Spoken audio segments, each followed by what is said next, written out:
Sinabi ni Ichikawa na tila si Kafka ay unti-unting nagiging lalaking maaasahan ng lahat. Ngunit nang bumalik sila sa trabaho, binawi niya ang lahat ng iyon. Takot na takot si Kafka, at itinuturong may kasalanan si Ichikawa sa pag-udyok sa kanya na sumali sa pagsusulit muli. Kinanto ni Ichikawa na pasasalamatan lamang niya ito noong nasa ospital, at naudlot ang kanilang pagtatalo nang makatanggap sila ng mga sulat.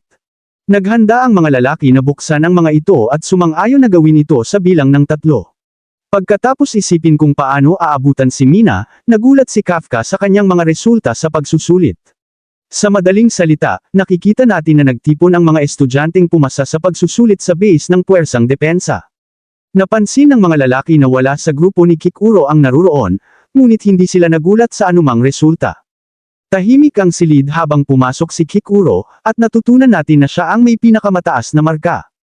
Inaasahan ni Nezo na siya ang manggaguna bago ang pagsusulit, ngunit inaakala niya na maglalaban-laban na lamang sila ngayon para sa ikalawang pwesto.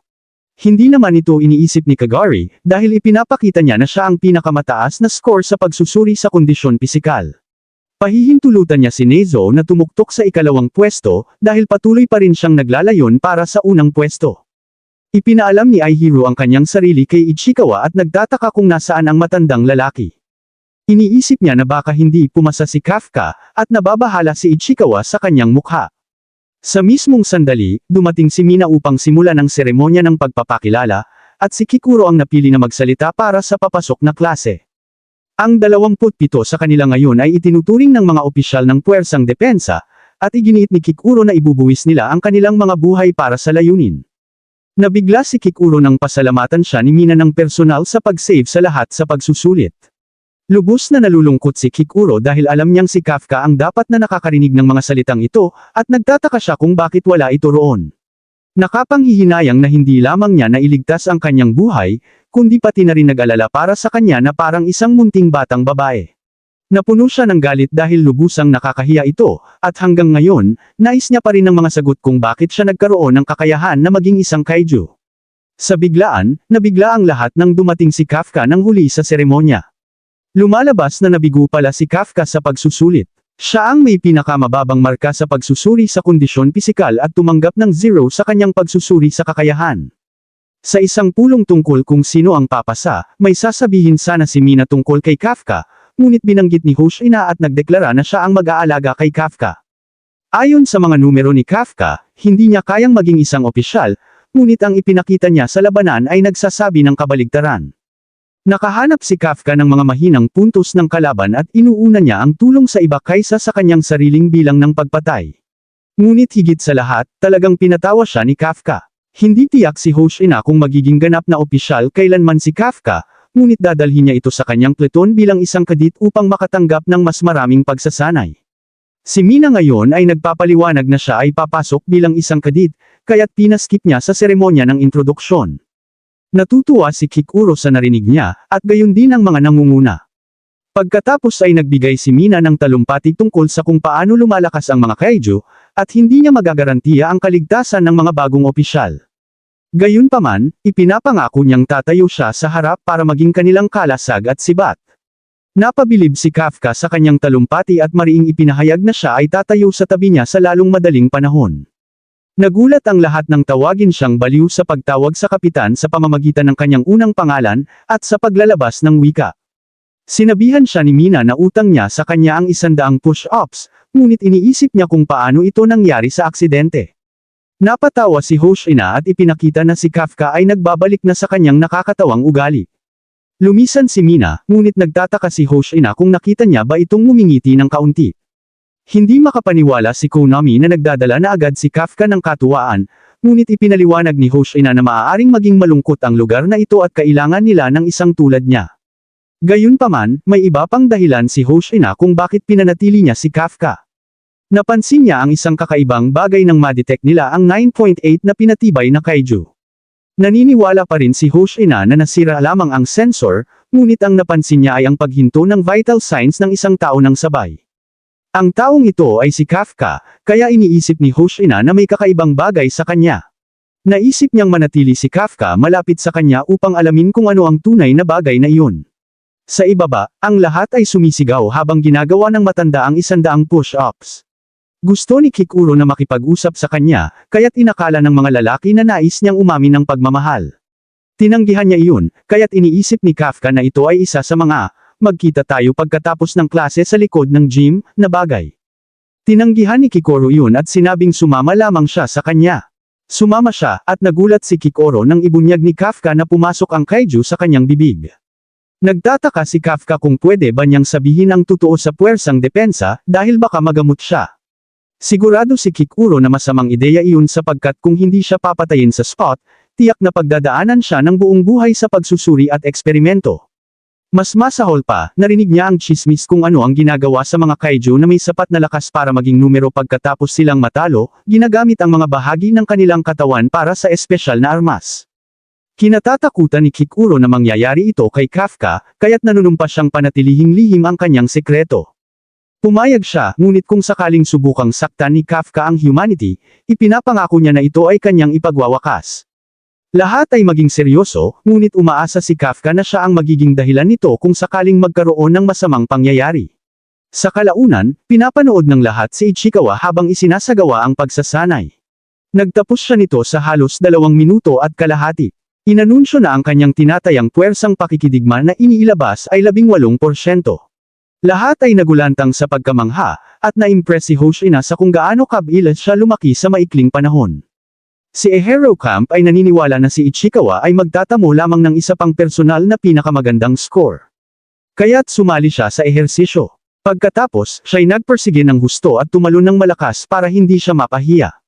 Natapos si Ehiro sa 2 minuto at 15 segundo na may puwersang kumabat na hindi pa napapalabas sa 20%. Lubos na tuwang-tuwa si Ehiro sa kanyang sarili, at sinabihan niya si Ichikawa na huwag maging masyadong mayabang.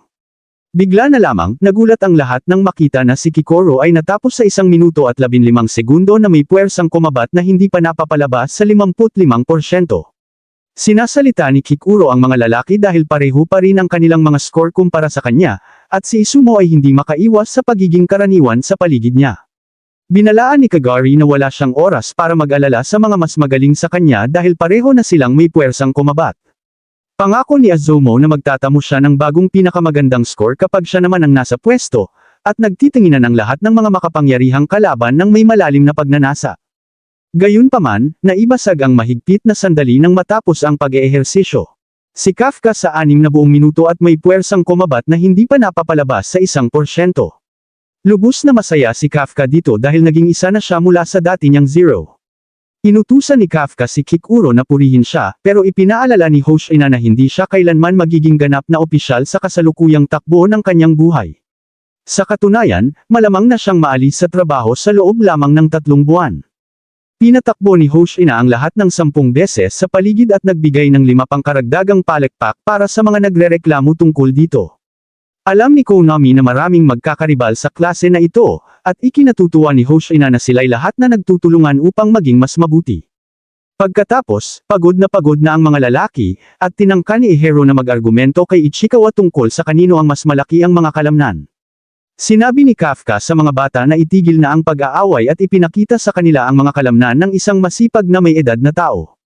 Ngunit hindi nagtagal si Kafka sa kanyang tiyan ngunit ipinakita ito ni Ehiro na hindi niya maaaring sumali sa puwersa de depensa na may ganitong bilbil.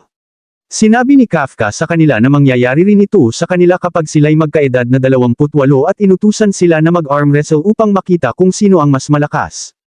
Bigla na lamang silang lahat ay pinahiya nang pumasok si Kagari sa silid na may mga umuusbong na mga kalamnan. Sa laundry room, nagulat ang mga babae sa klase na makita si Mina. Pinupuri ni Kikuro kung gaano siya kahusay sa anyo ngunit alam niya na mag-isa hindi ito magpapaliwanag ng kanyang kahangahangang puwersa ng pakikipaglaban. Gusto ni Kikuro malaman kung anong klase ng pagsasanay ang ginawa niya, kaya tinuruan siya ni Mina na tumayo sa tabi ni Kikuro. Ikinagulat niya na gusto siya ni Mina na ipakita ito sa kanya ngayon ngunit may maligayang pumayag siya na gawin ito pabalik sa banyo. Ang mga lalaki ay nag-uusap kung bakit sila nagpasya na sumali sa puwersa de depensa. Isang bayani ang iniligtas ni Captain Mina, si Ehiro, kaya gusto niyang maging isang bayani tulad niya. Gusto rin ng ibang lalaki na maging bayani dahil sa kanya. Si Kafka ay namangha sa kanyang pag-inspire sa maraming tao, at tinuro ni Ichikawa na siya ang superhero ng kanilang henerasyon. Gusto ng lahat malaman ang dahilan ni Kafka, at nagulat sila nang malaman na siya ay kabataang kaibigan ni Mina. Mas lalo silang nagulat nang malaman na mayroon silang pangako noong kanilang kabataan. Kaya sinubukan ni Kafka na lumusot, ngunit pinigilan siya ng guho at hiningi ang natitirang bahagi ng kanyang kwento. Matapos ang pagligaw ng mga babae, nagtaka si Kikoro kung may nangyari sa mga lalaki dahil hindi sila maganda ang hitsura. Lumalabas na sobrang abala sila sa kanilang usapan kaya nagtagal sila sa banyo ng masyadong matagal. Nag-uusap sila tungkol kay Mina, kaya tinawag na lang ni Kikuro silang mga bobo. Pagkatapos nito, nagpatuloy ang klase sa mas marami pang mga pagsasanay. Maraming beses na may tensyon, ngunit maliwanag na nagkakaroon sila ng tiwala sa isa't isa. Halos lahat ng kanilang ginagawa ay magkasama sila at lumalakas bilang isang team. Isang araw, nahuli si Kafka sa takbo, ngunit nandyan siya para tulungan siya ng kanyang kaibigang si Ichikawa na magpatuloy. Isang gabi, tumanggi si Kafka na matulog dahil alam niyang kailangan niyang magtrabaho ng dobleng hirap kumpara sa iba. Biglang nagulat si Hoshina at ipinunto na mahalaga rin ang pagtulog. Tinanggihan ni Kafka na pagurin ang sarili, at nagtataka si Hoshina kung lahat ba ito ay para kay Mina. Hindi makapaniwala si Kafka na alam ni Hoshina tungkol dito, kaya sinabi niya sa kanya na dapat niyang isipin na bawat salita niya sa dormitoryo ay near record. Ipinahayag ni Kafka na may pangako siyang lumaban sa tabi ni Mina, ngunit ipinunto ni Hoshina na maaaring ito ay tingnan bilang pagkuha ni Kafka ng posisyon bilang vice captain ni Mina. Nag-atubiling sandali si Kafka ngunit buong tiwala na sinabi na ito ang kanyang intensyon, at gagawin niya ang lahat para magawa ito. Mukhang nairita si Hoshina, ngunit pinayagan niya si Kafka na magkaroon ng dagdag na 2 oras para mag-aral bago siya umalis. Bagaman ipinahayag ni Hoshina na hindi niya hahayaang maupo ni Kafka sa tabi ni Mina, pinasalamatan pa rin siya ni Kafka, ngunit binalaan siya ni Hoshina na huwag masyadong lumapit sa ibang opisyal. Ito ay dahil maaaring mangyari ang anumang bagay anumang oras. Biglang nag-alarm at nagising ang lahat. Ito ay eksakto ang binalaan ni Hoshina kay Kafka, at sinabihan siya na maghanda para sa kanyang unang misyon. Nagbigay si Konami ng ulat kay Mina at ibinalita na ang paligid ay ina-evacuate. Isang malaking sakripisyo dahil maraming tao ang naghihintay na sumakay sa ilang mga bus. Ang puwersa de depensa ay kasalukuyang nakikipagtulungan sa isa pang grupo na nagtatayo ng command post malapit. Tungkol sa Hano na lumitaw, ito ay galing sa ilalim ng lupa at lumalaki pa. Kasunod ng paglitaw ng Hano ay ang paglitaw ng maraming Yuju. Ipinahayag ni Mina na siya ang bahala sa Hano mismo, at pinili niya ang isang spot para mag-snipe mula rito. Nag-wish si Mina ng swerte sa lahat at sila'y nagtungo. Ipinahayag ni Hoshina na oras na upang manghuli ng ilang kaiju, at sinubukan ni Ichikawa na intindihin kung paano ito ang kanilang unang misyon. Nakatingin si Kikuro kay Kafka na hindi makapaniwala sa kanya. Bilang kaiju numero 8, seryosong umaasa siya na hindi siya mabaigo. Ngunit syempre, nagawa niya ito, dahil halos siya'y masusuka na. Sa ibang lugar, nakakatakot ang pagtingin natin sa malaking kaiju at sa evacuation shelter. Si Kafka at ang iba pang miyembro ng Hoshina Platoon ay nakatayo sa area ng neutralization, at makikita ni Kafka ang kanyang unang pagtingin sa malaking halimaw. Ipinaliwanag ni Hoshina na ang unit ni Mina ang mag-aasikaso sa Hano ngunit ang problema ay nililikan nito ang maraming Yuju. Ang kanilang trabaho ay siguruhing hindi makatakas ang mga Yuju mula sa area ng neutralization. Sila ay mga bagong rekruito, kaya natural na sila ay nasa likod ng laban. Ngunit ibig sabihin din nito na sila ang huling linya ng depensa. Wala nang may mga tanong dahil ang lahat ay nakatuon sa misyon, kaya't handa na si Hoshina na simulan ito.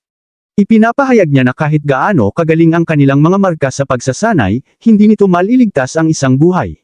Ngayon ang oras para ipakita nila kung ano ang kanilang kaya sa tunay na labanan. Pinapakita ng lahat ng mga lalaki ang kanilang pagkakaibigan habang sila'y ginaganahan, at sinabi ni Hoshina na mag-enjoy sila sa labas. Kumpleto na ang paglikas ng mga sibilyan, at 8 minuto na lang si Mina mula sa kanyang posisyon. Nakikipag-ugnayan si Kafka kay Ichikawa at ipinapahayag na sa misyon na ito, kailangan niyang patunayan na kaya niyang gawin ang trabaho. Iniisip niya kung paano sinabi ni Hoshina na hindi siya tatagal ng 3 buwan kung ganoon ang patutunguhan niya ngayon, at natatakot si Kafka na baka hindi siya magkaroon ng isa pang pagkakataon na patunayan ang kanyang sarili. Si Kafka ay tunay na nerbyoso, ngunit sa ilang kadahilanang hindi alam niya, siya'y sobrang excited din.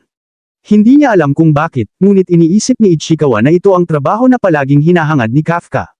Pareho silang nagpapangako na gawing tagumpay ang kanilang unang misyon, at sinabihan sila na ang unang Yoju ay dumating na sa kanilang lugar. Handa na ang lahat, kaya't silang lahat ay naghahandang tumalon mula sa bubong ng gusali ng may pagka-hero. Si Kafka nang may tiwala ay nagdeklara na magiging matagumpay ang misyon na ito, ngunit siya lamang ang bumababa ng mabagal sa gilid ng gusali. Sa ibang lugar, dumating si Mina sa kanyang sniper point. Inutusan ng isa pang grupo na iligaw ang Hano sa ibang lugar, kaya binuksan nila ang apoy dito. Matapos ang ilang mga atake, unti-unting gumagalaw ang napakalaking bagay, at masigasig na naghihintay si Hoshina na makita ang lahat na patunayan ang kanilang sarili. Nagsimula na ang labanan, at nagulat si Kafka dahil wala itong katulad ng pagsusulit dahil kalmado siya para sa isang dahilan. Nararamdaman ni Kafka ngayon na ang kanyang suit ay tunay na tumutulong sa kanya, at may tiwala siyang inilalabas ang kanyang lakas sa pakikipaglaban. Sa kasamaang palad, siya ay nasira lamang ng Yuju. Ang kanyang lakas sa pakikipaglaban ay 1% pa rin, kaya sinabi sa kanya ni Kiko na masyado siyang nasa harap at dapat siya sa likod. Naiinis ang ilang veterano na kailangan nilang makipaglaban sa mga bagitong tulad ni Kafka, at naisip nila na sana'y umalis na lang sila at magtago. Nagpasya ang mga veterano na maging maingat at hintayin ang unang linya upang malaman kung ano ang mga mahina ng Yuju, ngunit nagulat sila ng agad na simula ni Kikuro ang pagtanggap sa mga halimaw. Tinanggihan niyang manatili lamang at maghintay, kaya sa halip, sinugod niya ang anumang tingin niyang maaaring mahina. Kinuha ni Kikuro ang maraming Yuju, na nagulat ang mga veterano dahil hindi karaniwang lakas ito na nakikita mula sa mga baguhan. Nang sabihan ni Kafka si Kikuro na maganda ang ginawa niya, naiinis siya nang makaramdam ang kanyang suit ng pagtaas ng kanyang tibok ng puso malapit dito. Nagsama-sama ang natitirang grupo upang patumbahin ang isang Yuju, ngunit nagulat si Ehero nang makita niya na si Ichikawa lamang ang nakatumbang ng isang Yuju mag-isa. Ipinaliwanag ni Ichikawa na pinalitan niya ang burst round sa kanyang rifle ng freeze rounds upang mapabagal ang Yuju habang lumalaban siya. Masangkop ito sa kanyang estilo, at tiwala si Ichikawa na kung makakakuha siya ng hang nito, mas magiging magaling siya sa paghuli ng kaiju. Hindi sapat ito para sa kanya, bagaman, dahil iniisip ni Ichikawa kung paano siya dapat manatiling malakas upang hindi na kailangang mag-transform si Kafka muli. Nagpapakita ng kanilang galing ang iba pang pangunahing miyembro ng grupo habang tinatanggal nila ang ilang Yuju. Hindi makapaniwala ang ibang platoon kung gaano kahusay ang mga bagong recruit, at kahit ang mga leader ng platoon ay hindi alam ito. Nagtatalo si Nakagari at Izumo kung sino ang mas makakapagtanggal ng mas maraming kaiju, at isa sa mga leader ng platoon ay pina-activate ang Cougar Mode, habang pinapantasyahan sila. Sinabi ni Hoshina sa kanya na ang average unleashed combat power ng mga bagong recruit ay mas mataas kaysa sa karamihan ng mga taon. May ilan na nangunguna sa tuktok, at sila ang nagmamotibo sa iba na gawin ang mas mabuti. Patuloy ang ulat ng Yuju na natatanggal, at nagulat si Kafka nang marinig niya na pati sina Ichikawa at Ehero ay umaasenso. Nalulungkot si Kafka kapag nararamdaman niyang siya ang hadlang sa lahat ng kanilang pagsisikap, at iniisip niya kung may magagawa pa siya. Nang biglaan, naalala ni Kafka na nais ng mga veterano na hintayin nila ang mga mahina ng Yuju. Tumingin si Kafka sa katawan ng isa sa mga patay na Yuju at nagpasya na siya ay lalaban sa kanyang sariling paraan. Sa sandaling iyon, nagulat ang ilan nang makita si Kafka na nakikialam sa katawan. Hanggang tuhod na si Kafka sa bagay na ito, at napagtanto niya na kahit sa 1% lamang, madali para sa suit na himulin ang katawan ng kaiju. Napakalaking tulong nito na umaasa siya na maibigay sa kanila ang ilang suit sa industriya ng paglilinis. Nakikilala ni Kafka ang istruktura ng kaiju, ngunit hindi nasa normal na lugar ang core sa isang uri ng fungal monster. Humahanap si Kafka nito, at nagulat siya nang makita ito. Iniabiso niya si Hoshina na ang core ng Yuju ay nasa base ng leeg, at sinabi pa niya kung paano pinakamabuting atakihin ito. Para sa mga may mas mahinang lakas ng atake, pinakaimportante ay natuklasan ni Kafka na mayroong mga reproductive organs ang mga Yuju. Ito ang mga puting bukol sa kanilang likod. At kung hindi nila ito winasak, maaaring magluwal ang mga bangkay ng bagong kaiju. Natutuwa si Hoshina sa trabaho ni Kafka, at sinabihan niya si Konami na ipakalat ang balita. Pinupuri ni Hoshina si Kafka muli, at namangha si Kafka sa kakayahan niyang makatulong sa depensa. Siyempre, nagmadali si Kafka upang neutralize ang mga bangkay ng mga napabagsak na kaiju, at ipinapanumpa niya na gagawin ang lahat para makatayo sa tabi ni Mina. Biglang huminto siya nang maganap ang malaking pagsabog, at ipinaliwanag ni Hoshina na nagsimula na ang pangunahing atake sa Hano. Inakit na ang Hano patungo sa kanilang destinasyon, at ginagamit ng ibang pleton ang suppressing fire para mapanatili ito sa lugar. Pagkatapos, lumabas si Mina ng kanyang malaking armas at nag-ayos para barilin ito, na may lahat nasa ligtas na distansya. Binigyan ng pahintulot si Mina na barilin ito. Nag-isip si Mina tungkol sa kanyang kompetisyon kay Kafka upang maging mas kakaibang opisyal, at nag-ayos siya upang ipakita kung gaano kalayo ang kanyang narating. Ang labis na lakas na kanyang inilabas ay nagdulot sa kanya na sirain ang lupa sa ilalim ng kanyang mga paa, at ipinaalam ni Sut na ang kanyang unleashed combat power ay nasa kahangahangang 76%. Pinanunod siya ni Hoshina at umaasa na nakikita rin ni Kafka ng malapitan. Tinutukan ni Mina ang kanyang armas, at ang napakalakas na atake ay lubos na puminsala sa napakalaking Hanjo. Gusto ni Hoshina na makita ni Kafka ang kapangyarihan ng taong sinusubukan niyang tumayo sa tabi. Nahayag na ngayon ang core ng Hanjo, kaya nag-load si Mina ng isa pang round sa kanyang armas. Bumalikat siya, at pinanatili ni Konami na ang mga vital nito ay nawala na. Ang bagay ay bumagsak, at medyo nagulat si Konami. Nang mag-load si Mina ng ikatlong round, bumalikat si Mina, at pinanatili ni Konami na ang Hanjo ay huminto na sa pagkilos. Lahat ay nagulat, ngunit silang lahat ay namangha nang mag-load si Mina ng ika-4 na round sa kanyang armas. Pinapansin ni Konami na ang Hu ay nasa ibaba na, ngunit hiniling ni Mina na bigyan siya ng utos upang muli itong barilin. Ginawa niya, binaril ni Mina ang halimaw. Pinanunod ni Kafka siya sa kabuoang paghanga sa kanya, at dumating si Hoshina upang magtanong kung handa na ba si Kafka na iwan ang kanyang layunin. Ang pagtayo sa tabi ni Mina ay nangangahulugan na kailangan niyang tugmaan ang kanyang kahangahangang lakas. Inamin ni Hoshina na kahit siya ay hindi magagawa iyon. Hindi kasing magaling ang kanyang lakas sa pakikipaglaban tulad ng kay Mina pagdating sa mga long-range weapons, kaya hindi niya kayang patumbahin ang malaking kalaban tulad ng kaya niya. Ang kwento ay lubos na iba, gayunman, pagdating sa mga maliit at mid-size kaiju. Bigla, nag-alala si Kafka nang lumitaw ang isang kaiju sa likod ni Hoshina, ngunit ito lamang ang nagpapatunay na pagkakataon para ipakita ni Hoshina ang kapangyarihan na kanyang binanggit. Sa kakaunti nilang galaw, pinutol ni Hoshina ang Yoju nang wala mang kita ni Kafka ang kanyang atake. Ipinaliwanag ni Hoshina na ang kanilang pamilya ay isang clan ng mga taga-bantay ng kaiju sa loob ng mga henerasyon. Sinabi niya na ang isang captain at vice captain ang pinakamalakas na miyembro ng puwersa. Kaya binibigyan sila ng espesyal na kagamitan na naaayon sa kanilang estilo ng pakikipaglaban. Sinabi ni Mina kay Hoshina na nasa ibaba na ang Hano, kaya sinabi ni Hoshina kay Kafka na sa wakas ay oras na para magsimula ang tunay na palabas. Si Kafka ay nalilito dahil ang Hu ay nasa ibaba na. Kaya ipinaalala sa kanya ni Hosh na ang tunay na problema ay ang napakaraming Yoju na buhay pa rin sa loob ng bangkay nito. Ang hindi kapanipaniwala na dami ng Yoju ay nagsisimulang lumabas. Kaya sinabi ni Hoshina sa lahat na kapag natapos na nila ang mga riffraff, makakauwi na sila. Iniisip ng mga baguhan na medyo formal siya, kaya tinutokso sila ng mga veterano na sumuko na agad. Determinado silang ipakita sa mga baguhan na may higit pa sa pakikipaglaban kaysa lamang sa lakas ng laban. Kaya lumabas sila upang labanan ng cougar na may pangalang Nezo. Sinabi ni Kon Oshima kay Kagari at Azumo na pwede na nilang ipaubaya sa mga veterano ang lahat, ngunit mas gugustuhin nilang lumaban. Si Konami ay ina-analyze ang mga bagong recruit at nakikita niya na sila ay pagod na. Ang kanilang unleashed combat power at endurance ay parehong bumababa. Pinapansin ni Hoshina na malaking misyon ito, ngunit kung makakaraw sila, magtutulak ito sa kanila sa susunod na antas. Karamihan sa mga opisyal ay natatapos ang kanilang karera na may combat power sa pagitan ng 20 hanggang 30%. Gayunpaman, napakakaunting bilang lamang sa kanila ang nakakatawid sa pader na iyon at naging mga kapitan. Si Kikuro ang tanging bagong recruit na umabot sa antas na iyon, ngunit iniisip ni Hoshina na maaaring may isa pang isa. Ang taong ito ay si Ichikawa. Nakikita natin si Ichikawa habang pinapatay ang isa pang kaiju, at nagagalit si ito. Naglaan siya ng mga taon sa pagsasanay sa kilalang technical college, kaya hindi niya maintindihan kung bakit hindi siya makasabay kay Ichikawa.